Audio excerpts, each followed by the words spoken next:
October 15th, 1944, Baltimore, Maryland. Residential street on Calvert Avenue. 4 women walk silently toward the police precinct on Monument Street. Their children, 3 girls and 1 boy, grip their mother's hands so tightly that knuckles turn white. The women don't speak. One of them, Marguerite Adelaide Thornton, clutches a child's handkerchief embroidered with daisies in her coat pocket. An hour ago, her 8-year-old daughter Beatrice showed her this handkerchief and said, __quote _0 __. Marguerite asked what secret. Beatrice explained. 20 minutes later, Marguerite was already telephoning her neighbor Estelle Florence Abernathy. 30 minutes after that, all 4 mothers had gathered. Now, Sergeant Duncan Meriwether Caldwell of the Baltimore Police Department listens to their statements and slowly turns pale. Because Grandpa Vernon is Vernon Rutherford Pritchard, a 64-year-old Great War veteran whom the entire neighborhood knows as a kindly old man with peppermint candies. The sergeant sets down his pen and speaks quietly. Quote, 1. He steps into the corridor, puts on his uniform jacket. His hands tremble. First time in 5 years of service. Returns to his office, retrieves his service revolver from the lockbox. Checks the cylinder. All chambers loaded. Walks to the door. Turns back to the women. Quote 2. They exit onto the street. The October wind cuts cold and sharp. Vernon Rutherford Pritchard sits on his customary bench near the stoop of building number 3. In his hand, a paper sack of peppermints. Beside him, 2 children listen to another story about the Great War. Caldwell approaches from behind, quietly, carefully, hand on his holster. Vernon Rutherford Pritchard moved to this neighborhood in spring 1941, received a small ground-floor apartment, as a veteran, as a man with a disability rating from the Veterans Administration, as someone with no living relatives. Documentation all in order. Reference letter from his previous residence in Reading, Pennsylvania, exceptionally positive. __quote _3 __. Service record. Distinguished Service Cross, Silver Star, Purple Heart. Wounded, shrapnel to left thigh, Belleau Wood, June 1918. Medically discharged early 1919. Worked at the Reading Iron Company as a machinist until retirement in 1935. Widower since 1929. Wife died of pneumonia. No children, they never conceived. Temperament calm, steady, doesn't disturb neighbors, never a single complaint filed. Drank sparingly, only on major holidays, and then just a glass or 2 for appearance's sake. Summer 1941. Vernon Rutherford first appeared in the neighborhood with his bench. Actually, he brought an old wooden stool from his apartment, placed it against the wall between stoops number 2 and 3, in the shade of an elm tree. Sat there evenings, read the Baltimore Sun, greeted passers-by. Elderly men from neighboring buildings would sit alongside, discuss news, weather, grocery prices. Vernon maintained conversation but didn't talk much himself. Mostly listened, nodded, agreed. After 2 weeks, one of the older men asked about the war. Vernon told several stories. Interesting, without bragging, without excessive drama, just how it was. The men listened with interest. A week later, the peppermints appeared. Vernon Rutherford stepped into the courtyard with a small paper sack of hard candies. A little girl played in the sandbox nearby, about 5 years old, blonde braids, blue dress. He approached, crouched down, extended a candy. "Would you like one, sweetheart?" The girl looked at her mother, who sat on a bench 3 yards away, knitting. Mother raised her head, assessed the situation. Old man, veteran, service ribbons on his jacket, smiling kindly, nodded permission. The girl took the candy. "Thank you, sir." Vernon smiled. "You're most welcome, dear." Returned to his stool, sat down, opened his newspaper. Mother watched another minute, then returned to her knitting. Ordinary scene in an American neighborhood. Old man treats children. What harm in that? Polite, proper, decent. By fall 1941, Grandpa Vernon was already an organic part of the neighborhood landscape, like the sandbox, like the jungle gym, like the elm tree.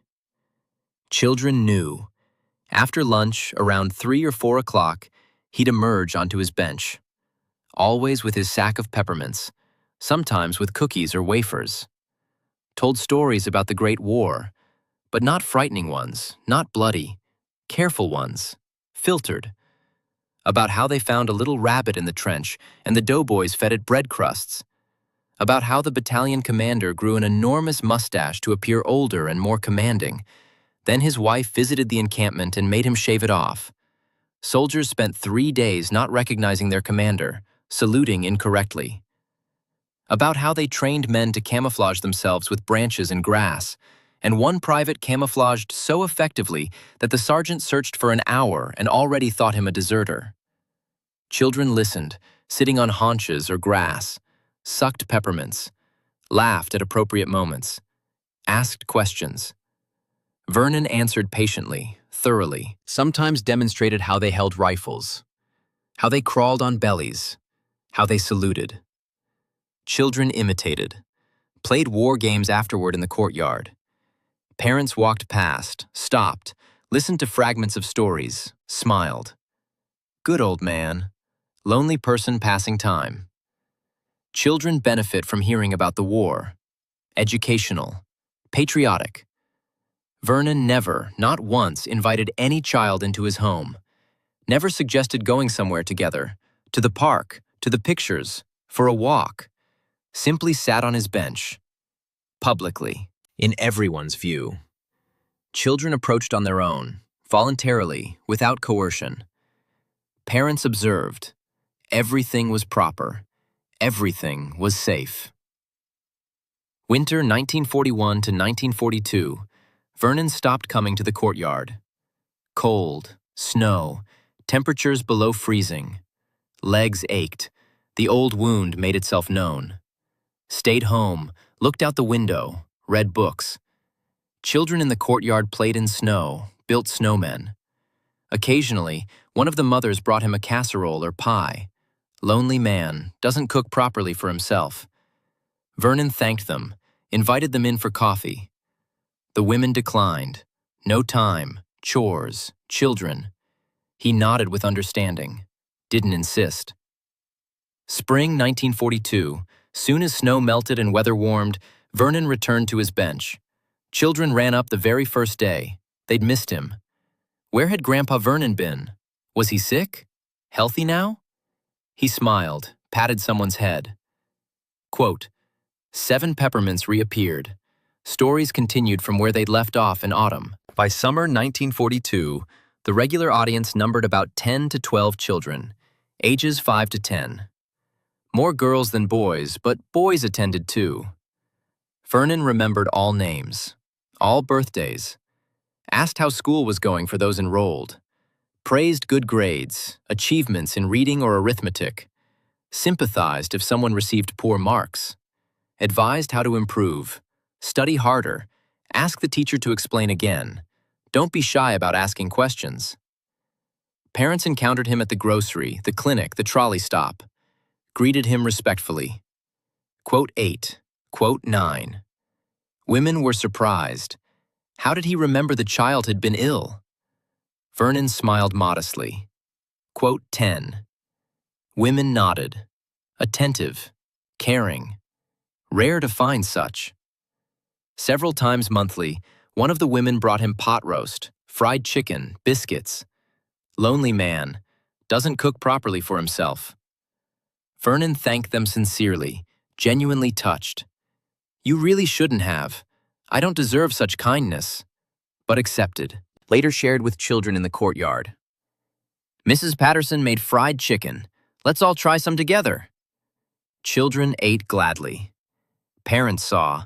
He shares with children, not selfish. Good man. Everything was proper. Summer 1943. A new phase began. Vernon brought to the courtyard a box of colored pencils. 12 pieces, bright, nearly new. Told a girl named Cordelia, She was 7, thin, with long red braids, frequently drew with sticks in sand or chalk on pavement, that he'd found these pencils at home in the closet sitting unused. Quote 13 ___.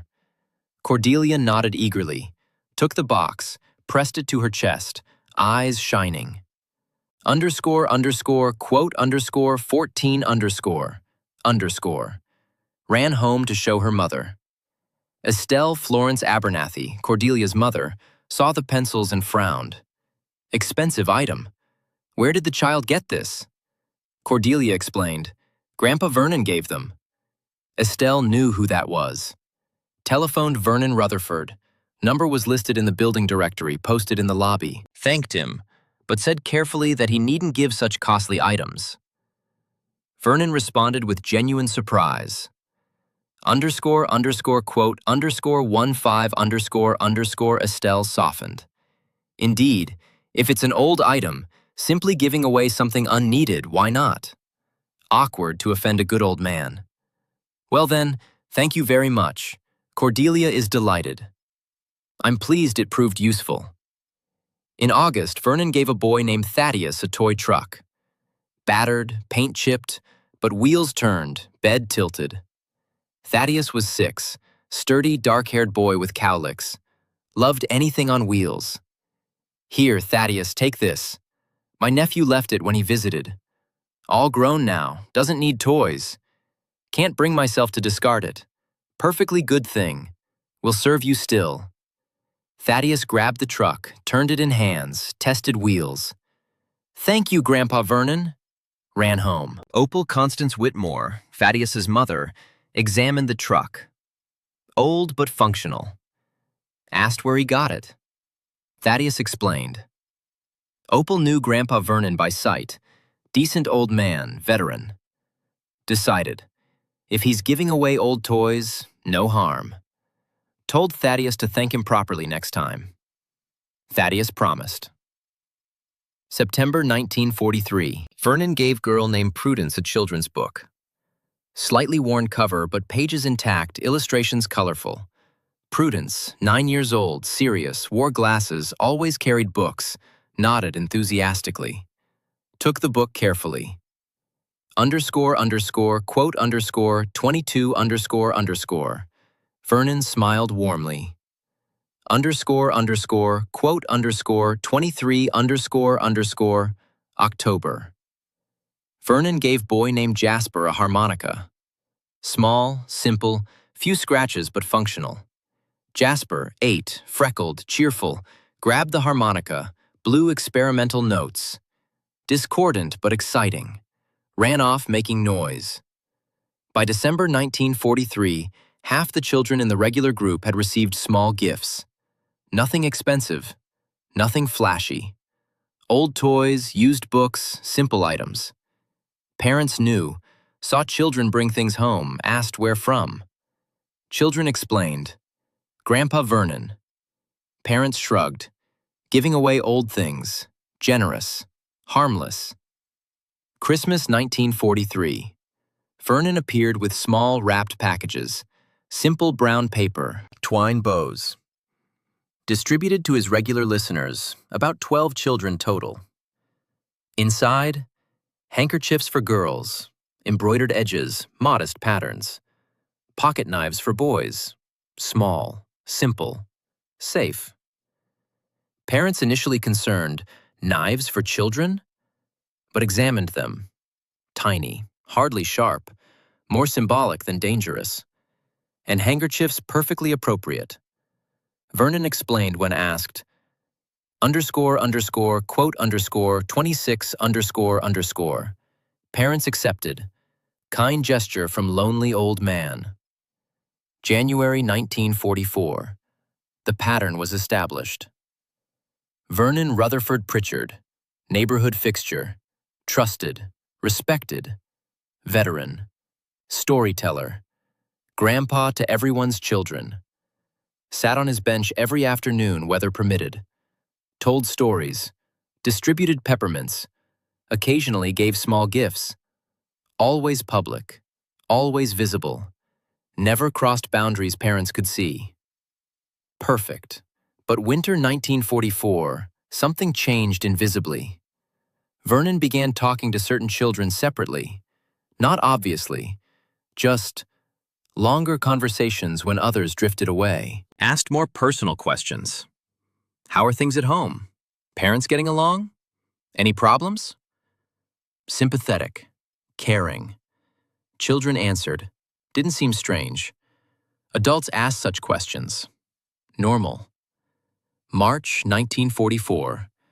Vernon told Beatrice, Marguerite Thornton's daughter, 8 years old, quiet, obedient, that he had something special to show her. But it's a surprise. For you specifically. Can't show the others, they'd be jealous. Can you keep a secret? Beatrice nodded. Loved secrets. Vernon smiled. Good girl. Come to my apartment door after school tomorrow. Just knock. I'll show you. Beatrice agreed. Next day, Beatrice knocked on Vernon's door. He opened, smiled. She entered. Apartment small, neat, smelled of pipe tobacco and old books. Vernon closed door. Showed her a music box. Pretty, played tinkling melody. Beatrice delighted. __quote _31 __. Vernon let her wind it, listen. Then said, __quote _32 __. Beatrice nodded seriously. Understood. Adults sometimes needed privacy about kindness, prevented hurt feelings. Vernon gave her the handkerchief that day, embroidered daisies. Beatrice clutched it, felt important, chosen. Went home, kept secret, didn't tell Mama. April 1944. Vernon invited Beatrice twice more, showed her photograph albums. His wife, long dead. His nephew, who didn't exist but Beatrice didn't know. Told more personal stories, war experiences, scarier ones, not for general audience. Beatrice felt privileged, trusted with adult information. Vernon was kind, gentle, never raised voice, always smiling. Third visit, Vernon sat closer on sofa. Vernon put his arm around Beatrice's shoulders while showing photos, saying it was normal, like a grandfather would. Later, his touches made her uncomfortable. He warned her to keep it a secret, saying others would blame her and her mother would be upset. Frightened and confused, 8-year-old Beatrice stayed silent and went home. Beatrice kept the secret for months. Vernon continued to hurt her many times that summer, always telling her to stay silent. She lost her appetite and couldn't sleep. He was doing the same to 4 other children. In October, she finally broke down. She came home crying, showed her mother a daisy handkerchief, and told her everything. Marguerite Thornton's world stopped. Rage, horror, guilt. How did she not see? But also, absolute belief. Children don't lie about this. Never. Immediately telephoned Estelle Abernathy, Cordelia's mother. Asked carefully. Quote 37, quote. Silence on line. Then Estelle's voice shaking. Why do you ask? Marguerite explained. Estelle made choking sound. Cordelia's been having nightmares. Won't say why. I'll ask her. Right now. 30 minutes later, Estelle called back, voice dead. Cordelia told me. Same thing. For months. They called other mothers. Prudence's mother, Harriet. Thaddeus's mother, Opal. Both children, when asked directly, carefully, broke down. Confessed. Same pattern. Same man. Same secrets. 4 mothers, 4 children. October 15th, 1944, they walked to Monument Street Precinct. Sergeant Duncan Caldwell listened, believed immediately. Because children don't invent such details. Don't lie about this. Not 4 separate children with matching stories. Caldwell arrested Vernon Rutherford Pritchard that afternoon. Bench near stoop number 3, surrounded by children. Vernon didn't resist. smiled sadly. Caldwell handcuffed him. Neighbors watched, confused. Grandpa Vernon? Arrested? Must be mistake. Baltimore City Jail, October 16th. Prosecutor's office assigned case to Assistant District Attorney Lawrence Edmund Pemberton. Experienced. Hardened. 43 years old, prosecuted violent crimes for 15 years. But reading the case file made him nauseous. 4 victims identified, all under 10. Pattern clear. Grooming, manipulation, systematic abuse. Pemberton interviewed children with mothers present, gentle, patient. Beatrice spoke first, haltingly, described everything. Cordelia next, crying throughout. Prudence, clinical, detached, already compartmentalizing. Thaddeus, angry, fists clenched, wanted to hurt the old man. Pemberton asked each, "Did he give you gifts? Show you things? Tell you to keep secrets?" All nodded. Same pattern. Identical. Pemberton interviewed Vernon. Old man maintained innocence. Children have active imaginations, perhaps misunderstood innocent affection. I'm a lonely old man, enjoyed their company, nothing improper. But his story had inconsistencies. Gifts he described as nephews, but records showed no nephew existed. Nephews, nieces, cousins, all fictional. Vernon lived alone, always had. No family, no visitors, just children. Investigation expanded. Detectives canvassed neighborhood, interviewed all parents with children who'd spent time with Vernon. More victims emerged. Jasper confessed to his mother when asked directly. Then 2 more girls, Florence and Wilhelmina. Then boy named Percival. Then another girl, Mabel. By November, 9 victims identified, ages 6 to 10. Pattern identical across all. Detectives checked Vernon's previous residence, Reading, Pennsylvania. Contacted police there. Requested background check. Results arrived late November. Vernon Rutherford Pritchard had lived in Reading 1919 to 1941. Worked at Iron Company as stated. But in 1938, neighborhood mothers had complained to police about inappropriate familiarity with children. No charges filed, insufficient evidence, no children willing to speak on record, mothers convinced not to pursue. Vernon encouraged to relocate. Did so in 1941, to Baltimore. Pemberton read this and rage nearly consumed him. They knew. Reading police knew. Let him leave. Warned nobody. Now 9 children, probably more, traumatized. Investigation intensified. Detectives contacted Vernon's previous addresses. Before reading, Harrisburg, Pennsylvania, 1932 to 1938. Same pattern. Whispered concerns. Children acting strangely around the friendly veteran. Nothing concrete. No action taken. Before Harrisburg, Scranton, 1925 to 1931. 1 formal complaint filed, 1929. Mother accused Vernon of touching her daughter improperly. Vernon denied. Daughter, 7 years old, too frightened to testify. Case dismissed. Vernon moved to Harrisburg shortly after. Before Scranton, Wilkes-Barre, 1919 to 1924. Vernon's first residence post-war. No formal complaints found in records, but detectives interviewed elderly residents who remembered. "Oh yes, Mr. Pritchard, always had children around. Thought it odd at the time, man his age with no family of his own. But war veteran, you know, respected. Nobody said anything." Pattern emerged over 25 years. Multiple cities, multiple neighborhoods. Always the same. War veteran, lonely, kind, befriends children. Stays few years. Whispers start. Relocates. Begins again. Pemberton calculated conservatively.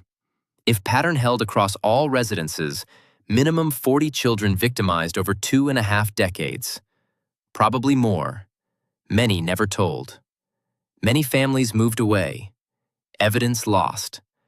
But 9 in Baltimore alone, confirmed. Trial scheduled February 1945.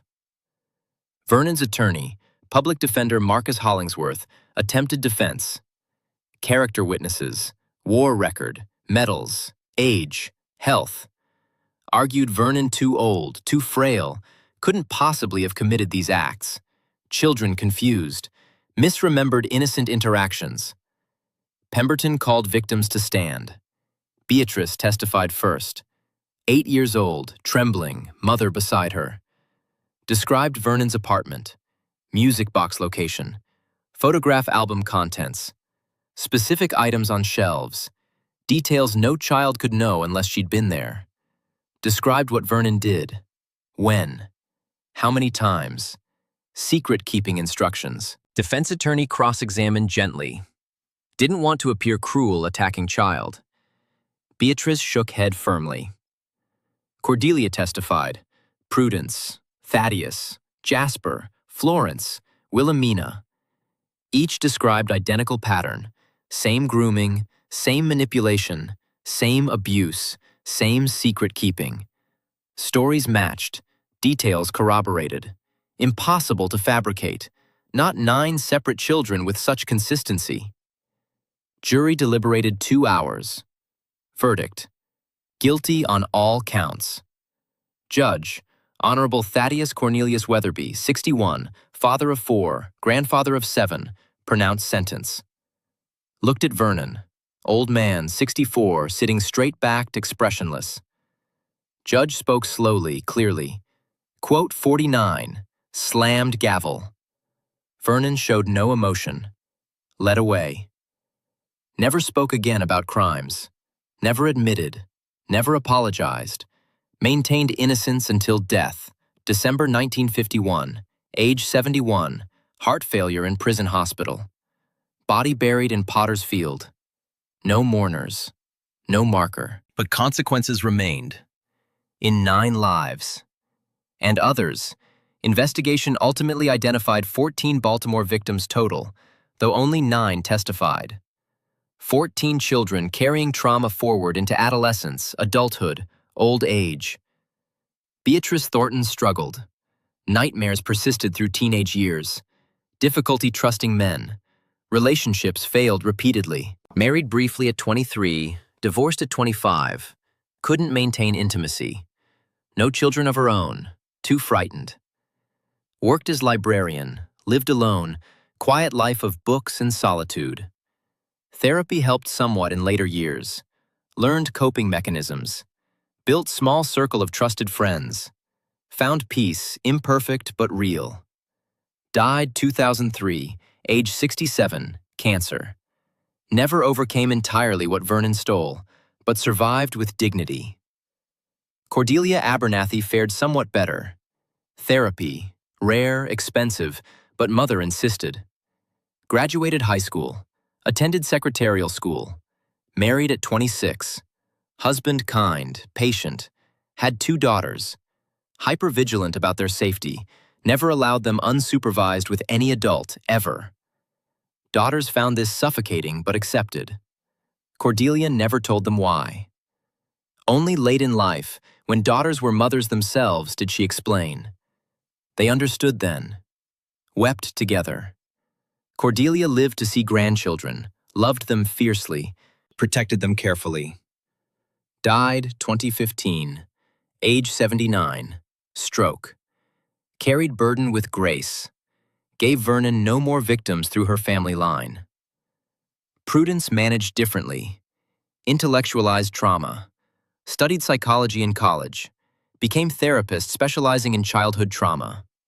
Never married. Channeled pain into helping others.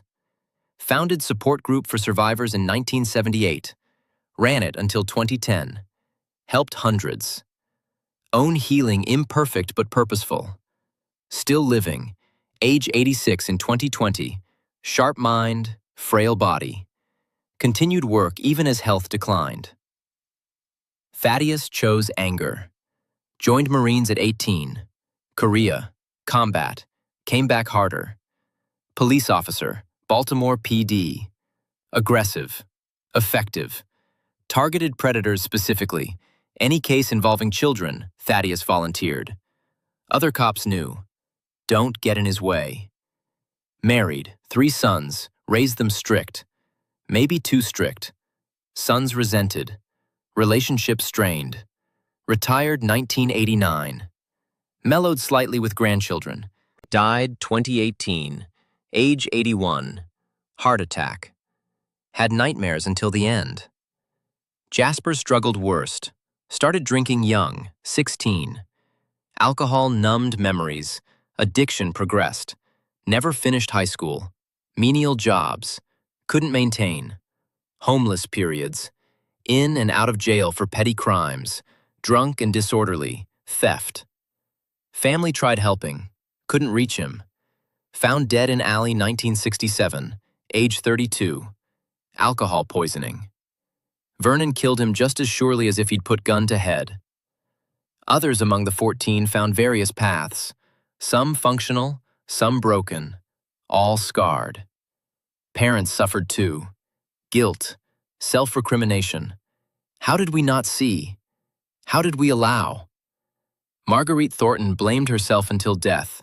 Should have noticed Beatrice's changed behavior earlier. Should have questioned the handkerchief immediately. Should have protected better. Lived with that weight 40 years. Died 1979. Heart disease. Never forgiving herself. Estelle Abernathy developed anxiety disorder. Couldn't let Cordelia out of sight for years. Affected Cordelia's development. Smothering love born of terror. Estelle sought therapy herself eventually. Helped, but never fully recovered. Watched Cordelia's daughters obsessively when they visited. Cordelia understood. Allowed it. Died 1998, pneumonia. Surrounded by family who loved her despite her fears. Sergeant Duncan Caldwell retired 1960, 15 years after arresting Vernon. That case haunted him. Wondered about earlier. Could he have prevented? If he'd been more vigilant, noticed sooner? Logical answer, no. Vernon operated perfectly within societal blind spots, but Caldwell still wondered. Died 1979, liver cancer. Last words to son. Watch the kind ones closest. Predators wear kindness like camouflage. Prosecutor Lawrence Pemberton continued career. Became district attorney 1956. Served until 1972. Handled hundreds of cases. But Vernon Pritchard case stayed freshest. Training he implemented afterward? Officers, social workers, teachers learned grooming patterns. How predators operate. What warning signs look like. Baltimore among first jurisdictions with systematic training. Pemberton's legacy. Died 1988, natural causes. Funeral attended by dozens of former colleagues. And Prudence. She came, laid flowers, thanked him silently. Judge Weatherby continued bench until 1961. Retired age 77. Vernon case changed him. Sentencing became harsher for child abuse cases. Defense attorneys noticed. Weatherby didn't care. These criminals destroy futures. They deserve maximum punishment. Died 1969.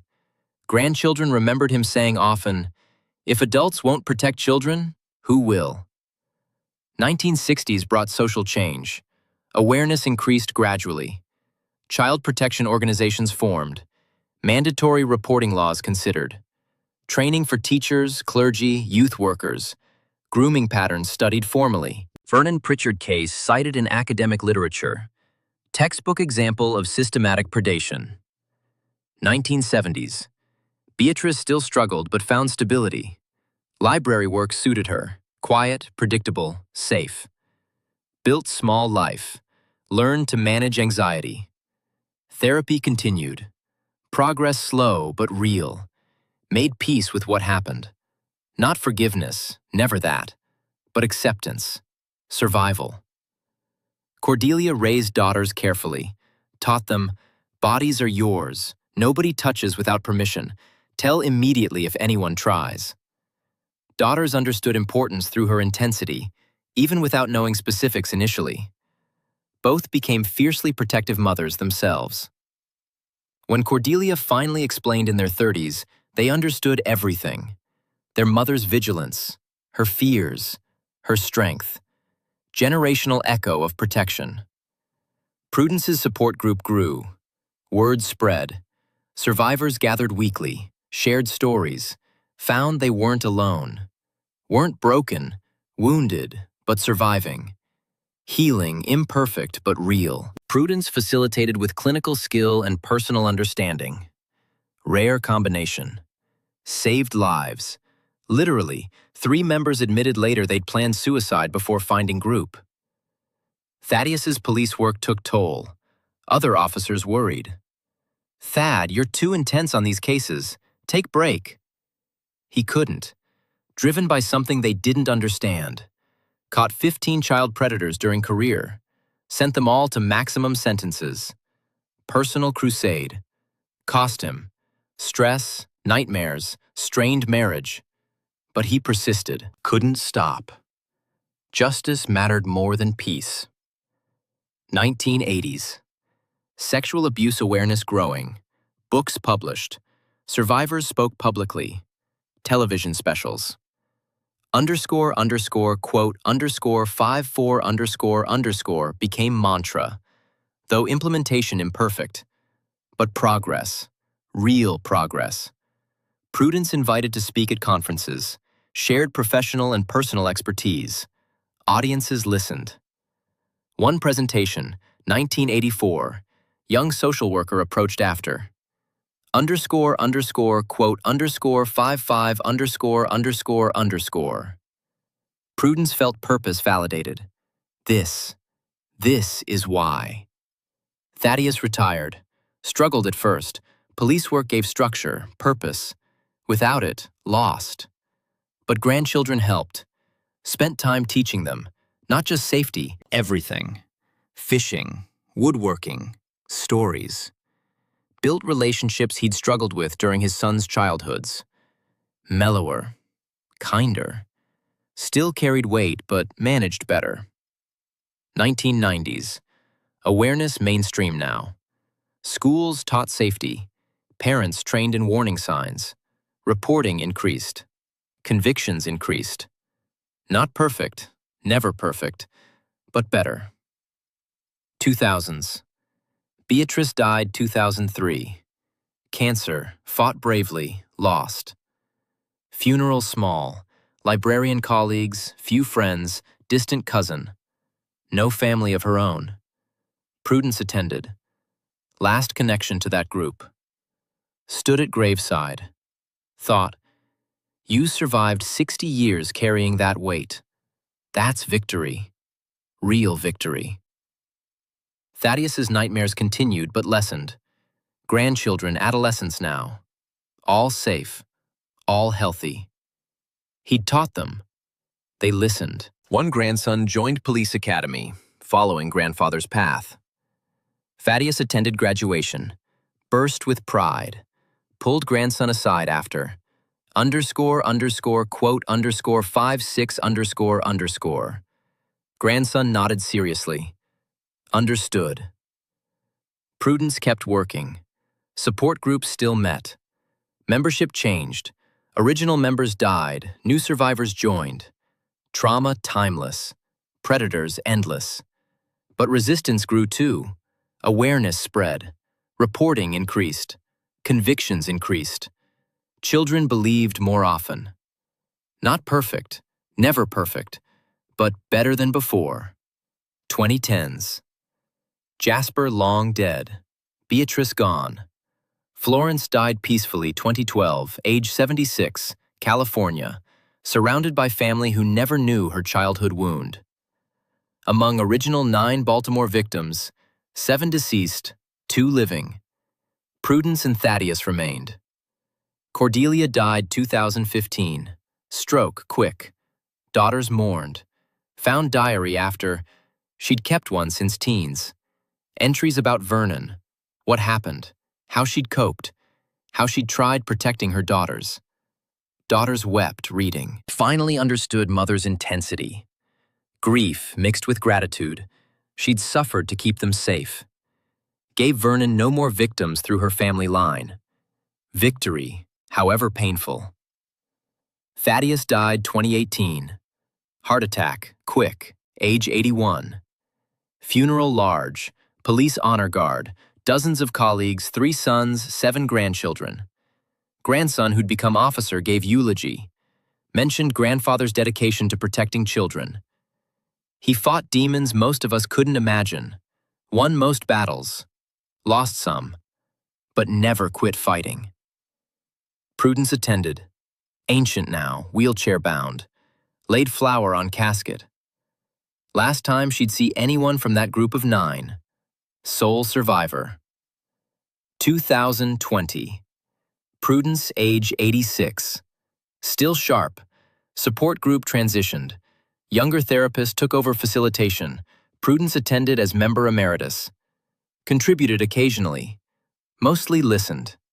Proud of what they'd built. COVID pandemic complicated everything. Support group moved online. Strange initially, but worked. Survivors joined from across country.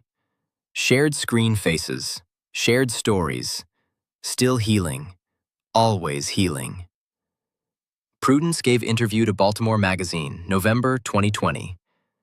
76 years after Vernon's arrest. Reporter researching historic cases. Found trial records. Tracked Prudence down.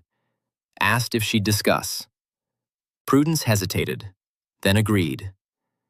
Maybe someone benefits from hearing.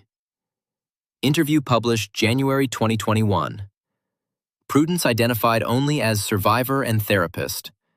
Described grooming pattern, how Vernon operated, how community trusted him, how trust betrayed, how children told, how system, imperfectly but genuinely responded.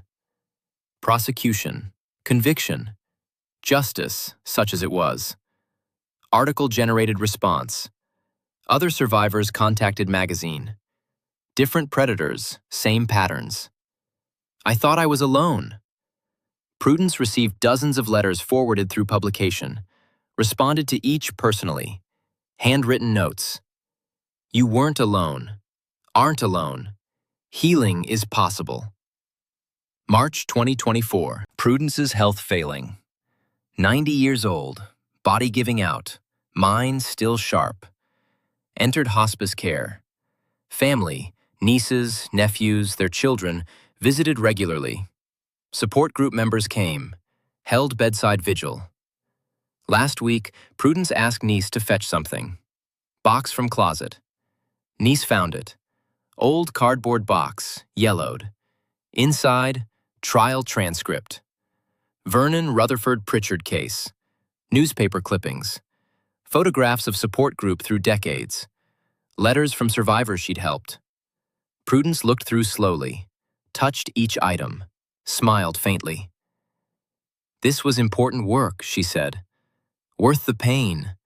Turned poison into medicine. Niece didn't fully understand. Nodded anyway. 2 days later, Prudence died. Peaceful, surrounded by love. Services planned. Obituary written. __quote _64 __. At funeral, surprising attendance. Not just family. Support group members, current and former. Dozens. Some elderly, some middle-aged, some young. Therapists she'd mentored. Survivors she'd helped. They stood together, testified, one by one. Quote 65. Quote 66. Quote 67. Quote 68. Last to speak, elderly man, 92.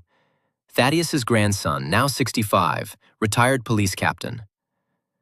I never met Ms. Prudence personally, but my grandfather knew her. From the trial, the Vernon Pritchard case. He spoke of her with deep respect, said she was the strongest person he'd ever met.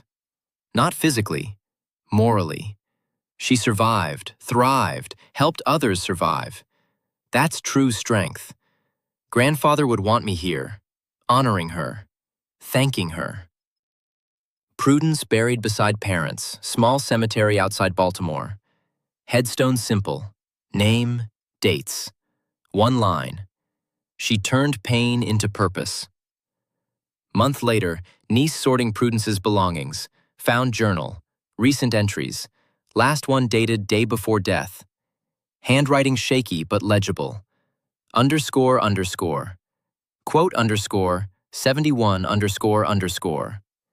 Niece wept reading. Understood finally. Aunt's life made sense. The dedication, the work, the purpose, all flowing from ancient wound, transformed into healing force. She donated journal to Baltimore University Psychology Department, Archive of Trauma and Resilience. Students study it, learn from it. Prudence's Final Teaching, 2025. 80 years since Vernon's conviction. Nobody alive remembers him personally. All victims dead, all prosecutors, all police, all judges. But legacy remains.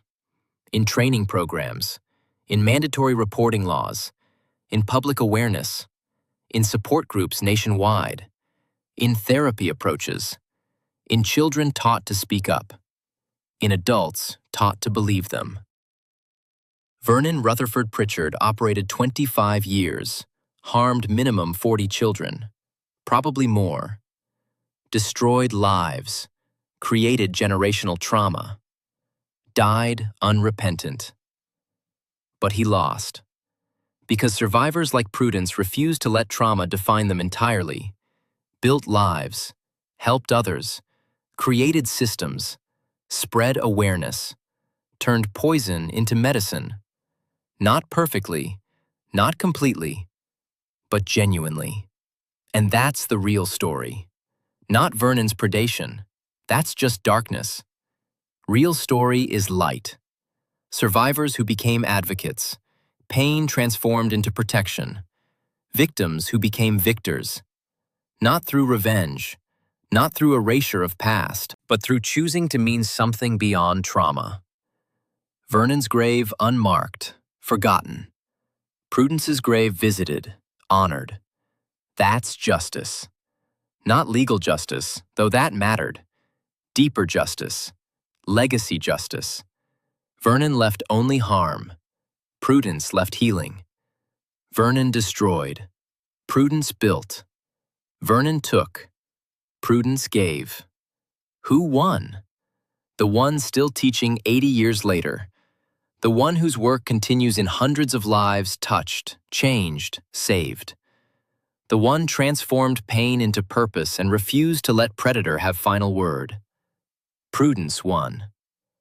And Cordelia, in her vigilant protection of daughters. And Thaddeus, in his crusade against predators. Even Beatrice, who survived decades despite wounds. Even Jasper, who couldn't, because his death taught others about dangers of untreated trauma, pushed for better support systems. They all won. Because they mattered. Because their pain meant something. Because Vernon got caught, punished, stopped. Because children learned to tell. Because adults learned to believe. Because systems improved, however imperfectly. Vernon's story ended 1951. Prison hospital, heart failure, alone, forgotten. Survivors' stories continue. In grandchildren taught safety, in laws protecting children, in therapists trained properly, in support systems that work, in communities that believe, in futures shaped by past but not imprisoned by it. That's the story. Not about evil. Evil exists, always has, always will. About resistance, about survival, about transformation, about refusing to let darkness have final word, about light that persists despite everything. Prudence wrote in that final journal entry, quote, 72. She did. They all did. Because they survived. Because they mattered. Because they turned trauma into teaching and pain into purpose and wounds into wisdom. Vernon tried to destroy. They built instead. That's victory. Real, lasting, meaningful victory. And 80 years later, that truth remains. Survivors are stronger than predators. Light outlasts darkness. Good people, working together, can protect the vulnerable and punish the wicked and create change that echoes across generations. That's the lesson. That's the legacy. That's hope.